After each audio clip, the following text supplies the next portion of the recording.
अस्सलाम वालेकुम my YouTube family, कैसे हैं आप लोग। होपफुली आप अच्छे होंगे, हेल्दी होंगे, जहाँ होंगे खुशबाश होंगे। मेरी दुआ आप लोगों के साथ है।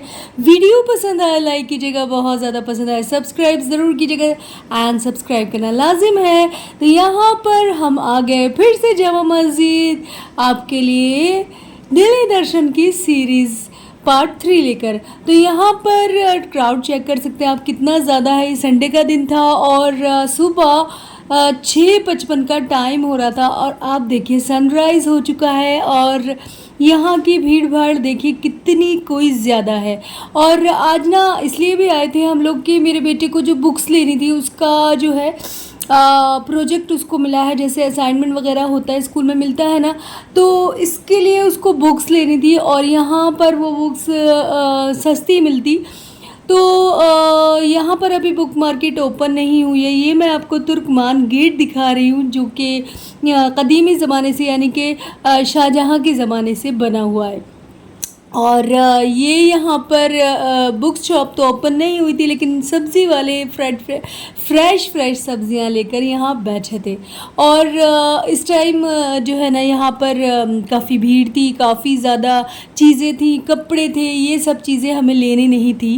तो मेरा बेटा कहने लगा मम्मा ऐसा करते हैं आपके दिल्ली दर्शन की सीरीज़ को कंटिन्यू करते हैं और चलते हैं रेड फोर्ट। तो यहाँ पर मैं मंदिर के सामने जो चांदनी चौक के सामने वाला गेट है ना, जिसको लाहौरी गेट भी कहते हैं, वहाँ आ गई थी। वहाँ बंद किया हुआ है और मैं आपकी नॉलेज के लिए बताती हूँ, वहाँ आप बिल्कुल भी मत आइएगा क्योंकि वहाँ बंद किया हुआ है। और ये जो मैं आपको शैम्पू की बोटल्स दिखा रही थी ना, ये भी एक स्कैम है। और इसका स्कैम ये है कि इसमें बहुत ज़्यादा पानी मिलाकर रखते हैं। 100 रुपये में इतनी ज़्यादा बड़ी बॉटल मुझे दी और उसमें पानी बहुत ज़्यादा ऐड था। तो आप बिल्कुल भी इनके स्कैम में मत फंसिएगा। और ये यहाँ आ गए हम पेट्रोल पंप वाले रोड पर जो कि राजघाट को भी जाता है। बेसिकली यहाँ दिल्ली गेट जो है बादशाह ने बनवाया था, दिल्ली गेट, जो कि जमा मस्जिद की तरफ को जा रहा था। और इस पर हम आ चुके हैं यहाँ पर और यहाँ से ही टिकट वगैरह मिलते हैं और इस साइड से आपको अंदर जाना होता है। तो जिस संडे जो ओपन रहता है सनराइज़ से सनसेट तक ओपन रहता है ये, और बहुत ज़्यादा क्राउड होता है इस टाइम। तो जैसे मैंने बताया था कि 7 सवा 7 का टाइम हो चुका है और हम यहाँ घूम रहे हैं। हमने टिकट वगैरह ले लिया था और फिर ये देखिए चेक कीजिए बाहर से जो बादशाह ने जिस सिक्योरिटी के लिए बनाया था ना, ये नदी टाइप जो बनाया था स्पेस, एक तो इतनी ऊंची ऊंची दीवारें, इतनी खूबसूरत दीवारें, ऊपर से ये सिक्योरिटी, इतनी हसीन सिक्योरिटी बनाई उन्होंने बहुत ज़्यादा। तो यहाँ जो कहा जाता है कि मगरमच्छ वगैरह छोड़े जाते थे ताकि कोई जो ना जल्दी से दीवार को पार ना कर ले। और यहाँ ये जो है बिल्कुल चेकिंग के लिए कि भाई आप इस तरह से जाइए, जैसे मेट्रो का बिल्कुल लगा रहता है ना, वही सिस्टम यहाँ लगा दिया गया है। और टिकट के बारे में आपको बता दूँ, टिकट इस टाइम जो है 60 रुपये पर बंदा चल रहा है। 15 साल से ऊपर के बच्चे का टिकट लगता है, 15 साल से नीचे के बच्चों का टिकट नहीं लगता है और फिर सबके टिकट लगते हैं। और 60 रुपये का पर व्यक्ति टिकट है पर बंदा। और उसमें अगर आप 80 रुपीज़ का टिकट लेते हैं तो 2 म्यूज़ियम भी इंक्लूड हो जाते हैं, एक म्यूज़ियम उसमें इंक्लूड नहीं होता है। तो ये लाहौरी गेट है जी। और लाहौरी गेट की मैं आपको दास्तां बताती हूँ, कहानी बताती हूँ कि उस टाइम जब ये चल रहा था, बन रहा था लाल किला, तो उस टाइम जो है बादशाह लाहौर में होते थे और लाहौर और इंडिया सब मतलब पाकिस्तान और इंडिया एक ही था, तब पूरा इंडिया ही था ये। तो उस टाइम लाहौर में होते थे और वो इतने ज़्यादा मतलब लाहौर उनको इतना ज़्यादा पसंद आया था कि उन्होंने अपने इस एक गेट जो लाहौर की तरफ उसका रुख करवाया और उसका नाम लाहौरी गेट रखा। यहाँ पर 2 कैनन जो जिस तरह के तोपें रखी हैं, बड़ी भारी भारी तोपें थी, मतलब बंदे से हिल भी ना सके, लोहे की बनी हुई थी तोपें वो। और ये देखिए सिक्योरिटी पर्पस से 2 गेट लगाए हुए हैं, एक वो गेट है, एक ये खासे भारी मजबूत गेट लगाए हुए हैं। इसके अंदर भी जाने का कितना लंबा जो है ना रास्ता है। और यहाँ पर जैसे कि आपको कमानदारों के किले और बहुत बड़े बड़े किले दिखाई देते हैं जो इस तरह से ऊपर जाने के लिए बनाए जाते हैं, जो कि उनकी मिलिट्री या फिर सिपाहियों के लिए होते हैं। तो वो उस टाइप का ये बनाया हुआ है एरिया। यहाँ पर कोई भी जनान खाने का मतलब यहाँ नहीं है। अभी यहाँ पर ये गेट ही चल रहा है। आप सोचिए कितना ज़्यादा सिक्योरिटी है। और इसकी ऊंचाई चेक कीजिए आप, 5 मंजिल से भी ऊंचा होगा कोई ये। और आपको मैं बताऊं कि इसके ऊपर जो हमारा झंडा तिरंगा ना बड़ा ही खूबसूरत दिखाई दे रहा है। देखिएगा बहुत ही ज़्यादा खूबसूरत लग रहा है, बड़ा खुशी मिलती है उसको देखकर, है ना। तो यही यहाँ पर अभी जो वो एरिया आ गया, जो सिपाहियों वाला एरिया है वो आ चुका है यहाँ पर। एंड इसके अंदर से जाकर जो एरिया स्टार्ट होगा इस गेट से जाकर, वो भी जनान खाना या फिर बादशाह का आरामगाह नहीं है, वो भी है मार्केट एक। और उसको उस वक्त पर कहा जाता था छत्ता चौक।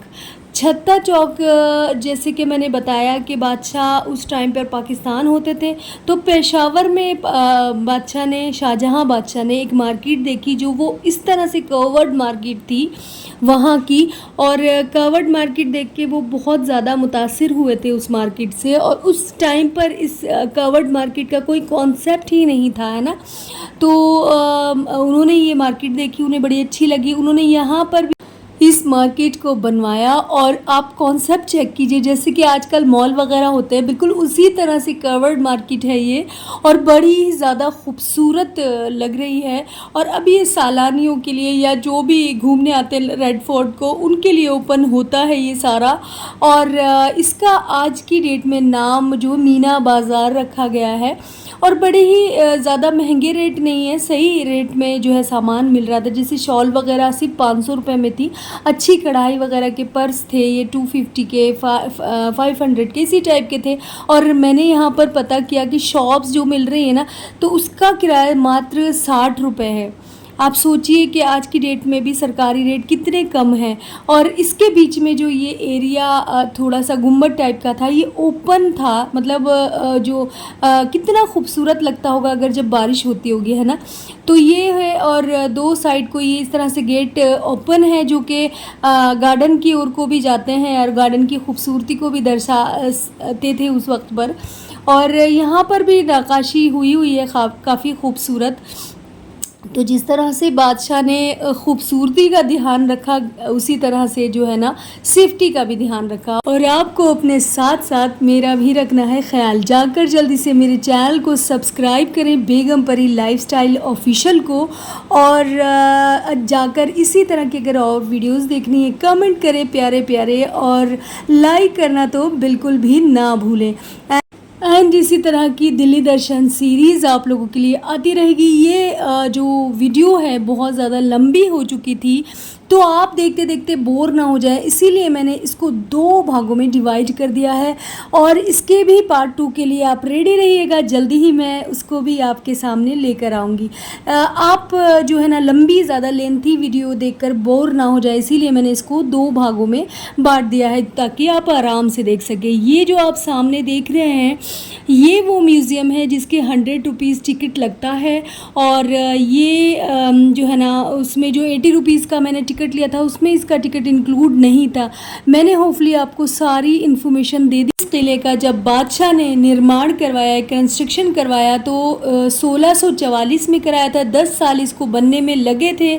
और ये 165 एकड़ में जो है ना बना हुआ है, 160 से 65 एकड़ में ये बना हुआ है। और इस किले का नाम बादशाह ने बेसिकली किला मुबारक रखा था, यानी कि किला मुबारक, मुबारक किला। कितने प्यार से उन्होंने ये नाम रखा होगा। लेकिन फिर धीरे धीरे जैसे लोग घूमने इसको आते थे या देखने आते थे, तो ये लाल बालू पत्थर से बना था, तो इसको लोग लाल किला या रेड फोर्ट के नाम से जानने लगे थे। फिर धीरे धीरे ये यहाँ पर नौबत खाना मैं आपको दिखा रही हूँ, जो कि काफ़ी ऊंचा है ये भी। और कहा जाता है कि जब बादशाह का सालगिरह या बर्थडे होता था या उस दिन, ये पूरे दिन जो है ना नौबत यहाँ पर बजाई जाती थी। और या फिर जिस तरह से कि कोई वीआईपी या वीवीआईपी बादशाह से मिलने आते थे, तो यहाँ पर फिर भी पूरे दिन उनके स्वागत के लिए, उन्हें हैप्पी करने के लिए यहाँ पर पूरे दिन नौबत या ड्रम्स बजाए जाते थे। और बहुत ही खूबसूरत नक्काशी ये बार यहाँ पर भी हुई है और बड़ा ही खूब खूबसूरत दिख रहा है ये। यहाँ पर पूरा दिन इस तरह से बजती थी नौबत। तो बड़े ही दिल से और बड़ी ही खूबसूरत अंदाज में बादशाह ने बनाया, और जो है यहाँ से इसके पार भी होकर जो है बड़ा ही खूबसूरत। अच्छा, ये लाल किला 6 के 6 दिन ओपन रहता है, बाकी जो है मंडे को ये बंद रहता है। मंडे को आप बिल्कुल भी मत आइएगा यहाँ पर। खूबसूरत डिज़ाइन को पसंद करने वाले बादशाह थे वो, और जो है बड़ी ही मतलब खूबसूरत। अच्छा, ये तो यहाँ तक रेड कलर था। अब आगे चलकर जो आपको दिखाई जाएंगी वो आपको पत्थर के मतलब वाइट संगमरमर से बने हुआ सारी, तो वाइट संगमरमर से बनी हुई आगे आपको इमारतें देखने के लिए मिलेंगी। और ये जो स्ट्रक्चर बनाया है, मेरे ख्याल से ये जो है ईस्ट इंडिया कंपनी जब आ गई थी उन्होंने बनाया, जिसमें म्यूज़ियम आज की डेट में बना हुआ है। और ये एरिया या ये बिल्डिंग जो मैं आपको दिखा रही हूँ, ये वाली इमारत, इसको दीवाने आम कहा जाता है, जो आज की डेट का कोर्ट कह लीजिए या फिर सुप्रीम कोर्ट या अदलो इंसाफ यहाँ पर बादशाह का लगता था। ये दीवाने आम है, यहाँ हर ख़ास आम की सुनवाई होती थी, उनके दुख दर्द को सुना जाता था या इंसाफ होता था बादशाह का। और ये इमारत भी अपने आप में एक कहानी, एक दास्तान हमें जो है सुना रही है। और कितनी कमाल की बात है कि जहाँ बादशाह का सिंहासन था जो कि वाइट खूबसूरत संगमरमर के पत्थर से बनाया गया था, और जहाँ तख्ते ताऊस भी लगता था, और वहाँ पर एक कोठड़ी टाइप का दरवाज़ा है, वहाँ से बादशाह आते थे। और दोनों तरफ जालियाँ हैं जहाँ लेडीज़ जो है ना खड़ी होती थी शायद। और बादशाह के सिंहासन के पास ही एक जो है पत्थर की, संगमरमर की पत्थर की चौकी बनी थी, जिसके ऊपर जो है बादशाह के वज़ीर आज़म दस्तावेज़ उनको जो है पेश करते थे। ये जो दीवाने आम है, इस सिंहासन को इस स्टाइल से बनवाया गया था, इसका स्ट्रक्चर कि बादशाह पर जल्दी से किसी की नज़र ना पड़े और बादशाह हर शख्स को जो है देख सके और उसकी नज़र रहे। तो इस वीडियो को यहीं पर मैं रोक रही हूँ। अच्छे अच्छे मंजर नज़ारे आगे आने वाली वीडियो में ज़रूर देखना ना भूलें। इसका पार्ट 2 बहुत खूबसूरत पूरे रेड फोर्ट की वीडियो मैंने आप लोगों के लिए बनाई है, तो इसको देखना बिल्कुल भी ना भूलें। इसका जल्द से जल्द मैं पार्ट 2 भी अपलोड करने वाली हूँ। अल्लाह हाफिज़।